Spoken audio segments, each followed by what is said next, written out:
Welcome to the deep dive. Today we're going to be looking at Ray Dalio's principles, Oh, yeah. specifically how he makes decisions and builds a successful organization. Right. You gave me some excerpts from his book, so we're going to try to unpack some of the wisdom here. Yeah. What do you think? I think Dalio's approach can be pretty intense, when you first see it. Yeah. He kind of puts together all these things that don't seem to go together. Right. Radical honesty, Yeah. data-driven decisions, algorithms, and this, hyper-focus on reality. It's funny you say that because it does seem like a very intense, maybe not your typical self-help book, Right. but it's also kind of refreshing because so many of them are like, here's the easy answer. Yeah. He seems to be saying, no, you got to embrace the hard stuff. You got to embrace the hard stuff. That's Dalio for you. Where does he even begin? I think one of the foundational things that Dalio talks about that really, sets the stage for everything else is this idea of being a hyper-realist. Seeing the world as it is, not as you wish it would be. Got it. No sugarcoating, no rose-colored glasses. So step one is ditch the delusion, Yeah. which I think we're all probably guilty of sometimes. Oh, for sure, all the time. Does he give any real-world examples of what this looks like? Yeah, so one of the examples that he talks about in his own life is he went into the 1970s economic downturn expecting total pandemonium. Right. But what actually happened was the stock market jumped significantly. Wow. And for him, that was a huge surprise. Yeah. But it taught him a big lesson. So what was the takeaway there? Was it just expect the unexpected, or was there something deeper? I think it was deeper than that. What he realized later on is that this exact same stock market jump had happened before. Okay. Just not in his lifetime. Right. So he argues that not knowing history can really blindside you. It's like you think you know how to play the game, but you've only seen the last few minutes. That's a perfect analogy. You're missing all the context, all the strategies, everything that led up to that point. Exactly. And Dalio really believes that this is beyond just finance. Okay. It's like putting a historical lens onto any problem that you're dealing with. So ditch the delusion. Yeah. Embrace reality. Embrace reality. Learn from history. It's a pretty intense starting point. It is. What's the next layer here? Okay, so the next thing he talks about is independent thinking. Okay. But it's independent thinking with a twist. Ooh, I like twists. It's not just about, disagreeing to be a contrarian. Right. It's about seeking out disagreement from people who you actually believe are credible. Interesting. And he believes that that process of having these disagreements, as long as they're thoughtful, Right. really refines your decision-making. Was he ever worried about damaging relationships, though? Well, If you're going around disagreeing with people that you otherwise would have, a good working relationship with. yeah, so I think he emphasizes that it's not about disagreeing to be difficult. Right. It's about, he talks about how with the European debt crisis, Yeah. he had this view that was not popular at all. Okay. And he actually spoke to European policymakers who disagreed with him, but he was able to, through that process, make sure that he wasn't missing anything. So having the courage to voice your dissenting opinion, but also the humility to be open to being wrong, Right. which is a hard balance to strike. It is. I can see why that would be valuable. It's a crucial part of his system because it forces you to constantly challenge your own assumptions and biases. Yeah. Are you really seeing things clearly? He doesn't stop there, though. Okay. He takes this decision-making process to a whole other level with something that might be a little bit surprising to people. Ooh, lay it on me. Systemized decision-making with algorithms. Wait a minute, algorithms. Yeah. I'm picturing robots making all my life choices for me. Well, not exactly. Not exactly. It's much more nuanced than that. What he argues is that algorithms, because of their ability to process so much information so quickly, can actually help us remove our own emotional biases. So it's like having this impartial, superpowered assistant helping you to see the situation more objectively. Exactly. I like it. So he actually started using algorithms early on in his investment strategy. Okay. And found it incredibly valuable. And by running his own thinking process alongside the algorithm's output, he could spot where he was being influenced by his own emotions. So it's like holding up a mirror to your own thought processes. Right. Seeing your blind spots reflected back at you. Yeah. But is this just for, Wall Street wizards? Can the average person use algorithms to make decisions? I mean, he thinks that it can apply to a lot of different decisions. Okay. Think about choosing between two job offers. Okay. You assign weights to the factors that are important. Salary, commute time, company culture. Right. And then you can use an algorithm to say, okay, which one actually comes out on top? It's about bringing that same level of data-driven analysis that we use for big, complex problems into our everyday choices. Yeah. I like that. Takes the emotion out of it. And it forces you to really, truly be honest about what your priorities are. What are the things that actually matter to you? Yeah. And how do those things stack up against each other? Okay, so ditch the delusion, embrace reality, Yeah. learn from history, Uh-huh. seek out thoughtful disagreement, and bring on the algorithms. Bring on the algorithms. What else is in the Dalio starter kit? Okay, so now we're getting to one of his most, I guess, well-known and often misunderstood principles. Radical transparency. Right, this is the one that everybody always talks about. Yeah. But what does it actually look like? Yeah. Are we talking recording every meeting and putting it on YouTube? Not quite that extreme, Okay. but it does involve a level of openness that most people are not accustomed to. Yeah. Think about complete transparency with information, with weaknesses, both on a personal level and within the organization. I can imagine that would lead to some pretty interesting workplace dynamics. Absolutely. Does he give any real-world examples of how that plays out at Bridgewater? Yeah, so there was a time when they were considering a major reorganization of their back office. Okay. And even though it was like very early stage, Yeah. super uncertain, Right. they were completely open with employees about the potential changes and the impact it could have on their jobs. Really? Yeah. I feel like that would create so much chaos and anxiety. Well, his belief is that by withholding that information, Yeah. you actually create more anxiety and distress. In the long run, yeah. Exactly. So instead of trying to control the narrative, he just lays it all out there. Plays it all out. Lets people process it. It's a bold approach. It is. So embrace reality, Yeah. be brutally honest, and don't be afraid to disagree. Seek out disagreement. Seek out that disagreement, yeah. Yeah.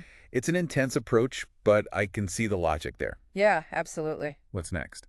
Okay, so next is how he understands people, Okay. which is just as unique. Yeah, okay. He believes that you need to look at people and their capabilities, both their strengths and their weaknesses, Yeah. and then tailor roles and responsibilities based on that. Makes sense. He even developed something called baseball cards for his employees. Wait, baseball cards? Yes, baseball cards. Okay, we're going to have to get into that. We are definitely going to get into that. But I think we've covered a lot of ground already. Maybe we should recap before we jump into the break. Yeah, sounds good.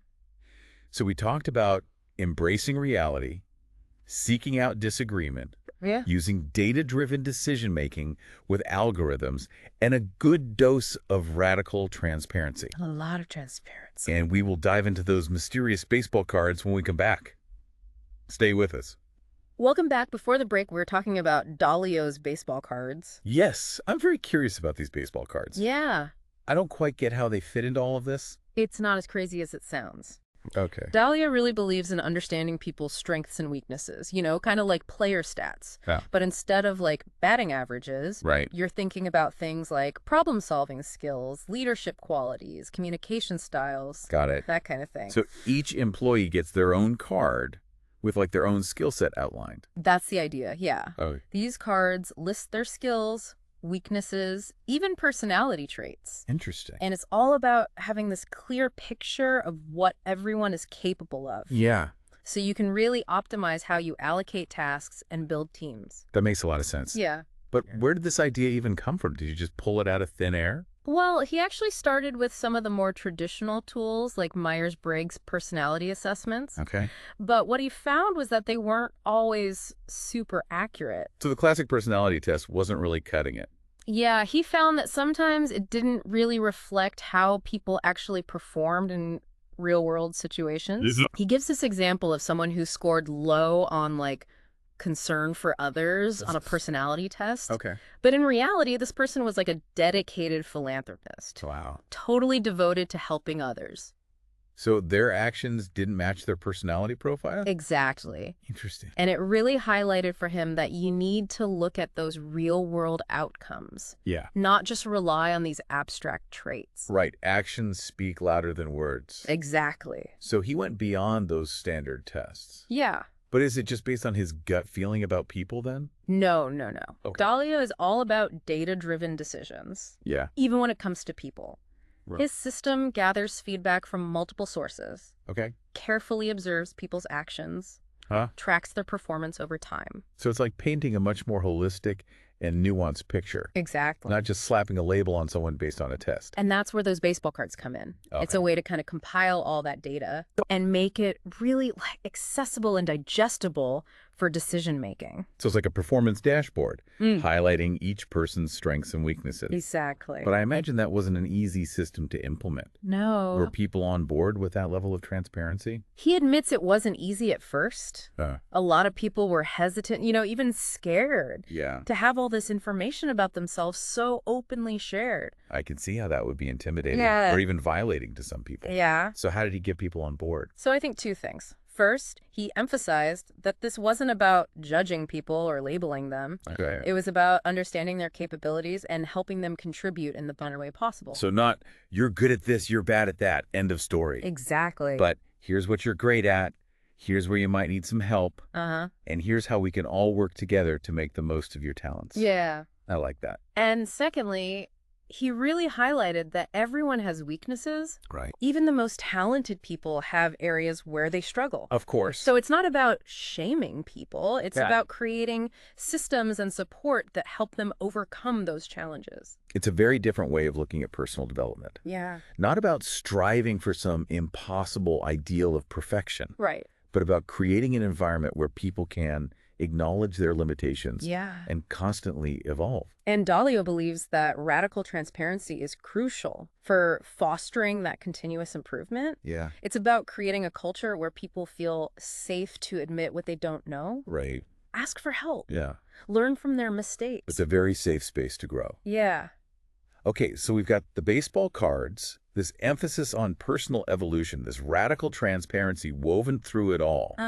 It's a very unique approach. Yeah. But it all seems very focused on systems and data. Right. Does he ever address the more human side of building an organization? He does. He believes that building meaningful relationships within an organization is absolutely essential.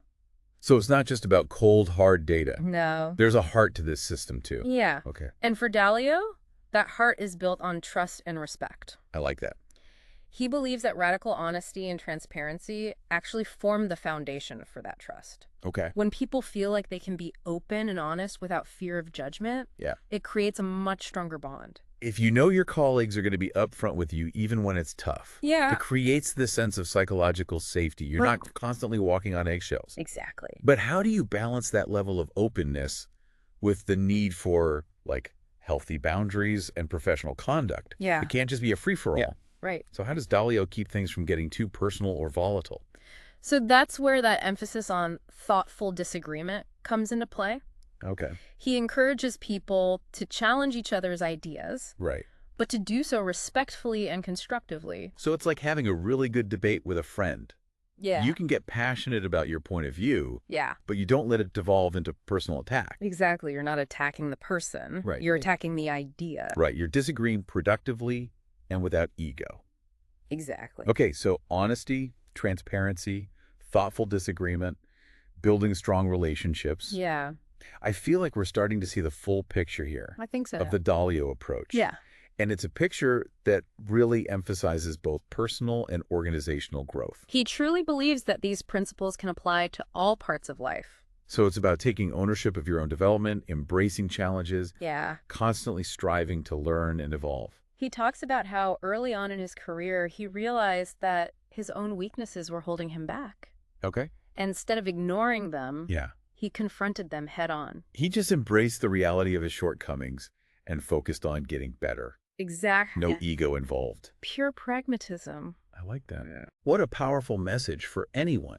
Absolutely. It's not about finding the perfect job, the perfect team. Right. It's about constantly evolving, Yeah. becoming the best version of yourself. And he argues that an organization's culture plays a huge role in supporting that individual growth. Right. So it's not enough to just have the will to improve. Right.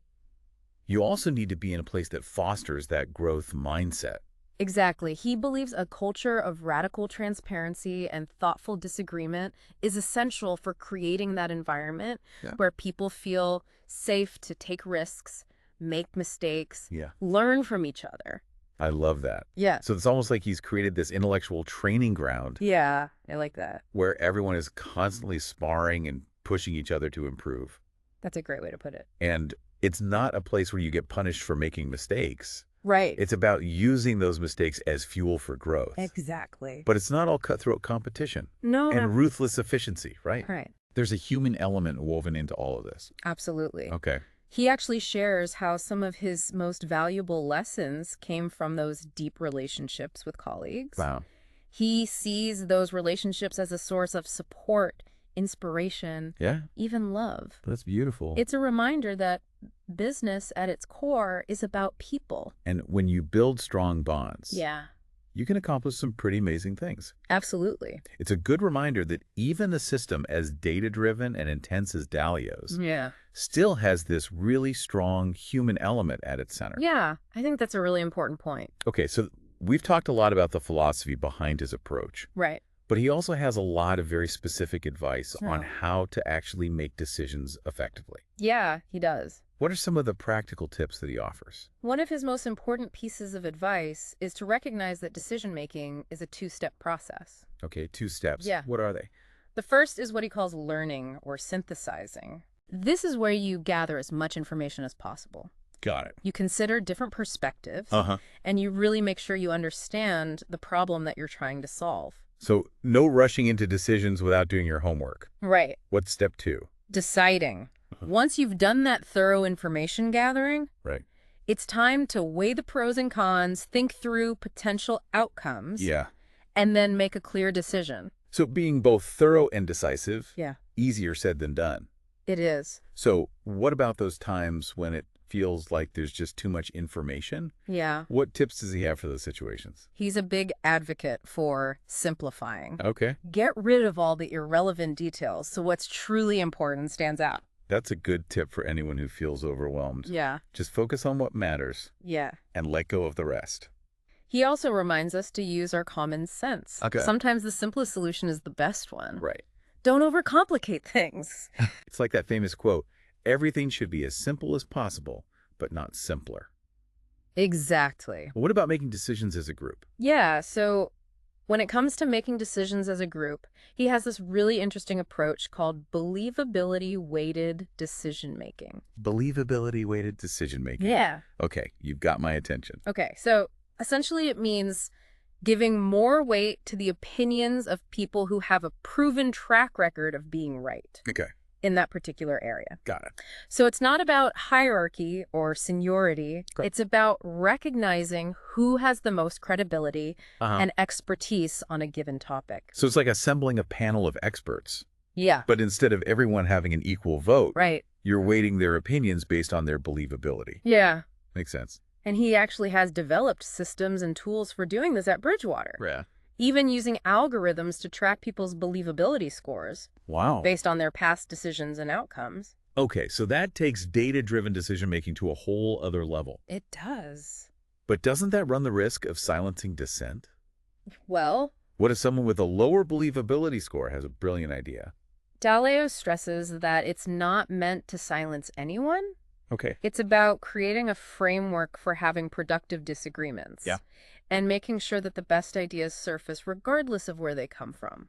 So it's not about shutting people down. Yeah. It's about making sure the best ideas rise to the top. Exactly. I'm seeing how all this fits together. Yeah. It's about creating a culture where everyone feels safe to think independently, challenge each other, and ultimately make decisions based on reason and evidence. Yeah, not emotion or ego. Exactly. And that's the essence of Dalio's approach. So embrace reality, be radically transparent, and constantly strive for improvement. He believes it can lead to extraordinary results, both individually and collectively. Wow, we've covered a lot of ground. We have. From radical honesty to algorithms to baseball cards to believability scores.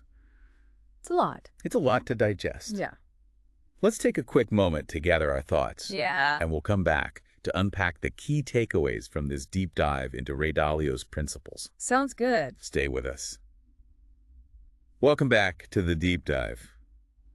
I feel like we just went through Dalio boot camp. Oh, yeah. Radical transparency, baseball cards. It's a lot. It's a lot. It really does challenge how we normally think about things. Absolutely. And it's all built around this concept of continuous improvement. Okay. He really believes that you're going to make mistakes, but you got to use those mistakes to get better. I like that. It kind of takes the pressure off. Yeah. If you're going to mess up, we all mess up, but learn from it and keep going. Right.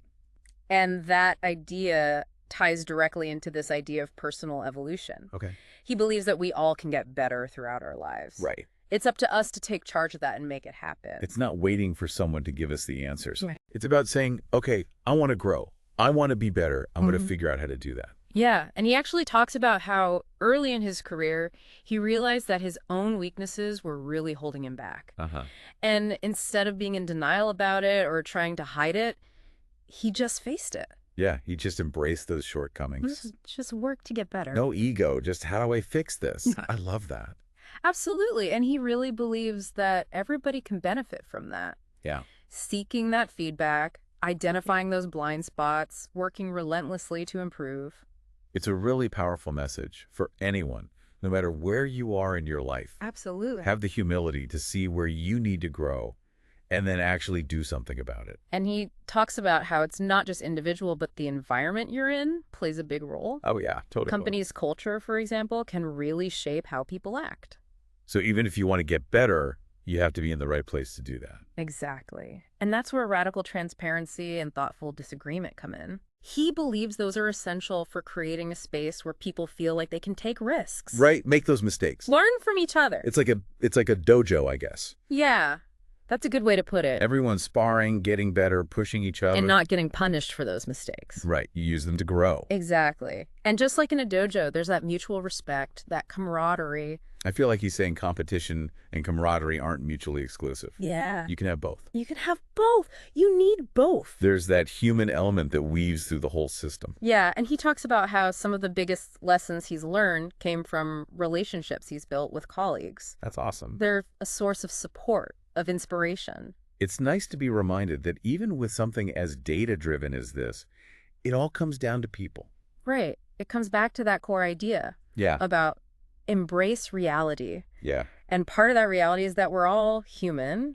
We all need each other. We all need each other. We make mistakes. Okay, I think we've done it. We've explored Dalio's principles. Oh, yeah. From radical honesty to those baseball cards to thoughtful disagreement, we've covered it all. It was a wild ride. It was. But it makes you think differently about work, decisions, even how you live your life. Absolutely. And even if we don't agree with everything he says, it's a compelling approach. It is. So as we come back up from this deep dive, which of Dalio's principles resonated with you? How might you apply it to your own life starting today? This has been The Deep Dive. Thanks for joining us.